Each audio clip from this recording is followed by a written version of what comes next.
Hello అండి. Praise the lord మీ అందరికీ. Every Saturday పెంతెకోస్త్ మందిరానికి వెళ్తాం కదా! మార్నింగ్ అయితే బాగా వర్షం అండి. ఆఫ్టర్నూన్ నుంచి ఎంత వర్షం వచ్చిందంటే ఈరోజు వెళ్తామో లేదో అన్న డౌట్ ఉండింది. ఎంత వర్షం వచ్చినా కానీ దేవుని మహాకృపను బట్టి దేవుడు ఈరోజు మందిరానికి నడిపించాడు. పిల్లల్ని తీసుకెళ్ళలేదండి. బాగా ఏ టైంలో వర్షం వస్తుందో తెలియదు కదా!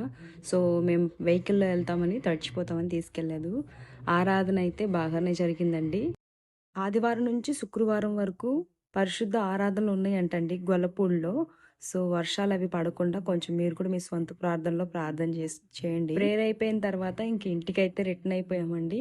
పిల్లలకేమన్నా స్నాక్స్ తీసుకెళ్దామని ఫుడ్స్ దగ్గర ఆగాము. చిన్న కాకను, కాజానండి కొంచెం ఐడియా లేదులెండి. ఇంకా అక్కడ ఆగి పిల్లలకి స్నాక్స్ తీసుకొని వెళ్ళామన్నమాట. ఎవ్రీ సాటర్డే మా వారు ఫాస్టింగ్ ఉంటున్నారు. ఆయన కోసం చపాతీ వేశాను. అమ్మోళ్ళు ఇంటి దగ్గర నుంచి ఎండు ముక్కలు పంపించారు. ఇంకా మార్నింగ్ అదే వండాను. ఇంకా అదే తిన్నాము. యేసు మనతో ఉన్నాడు.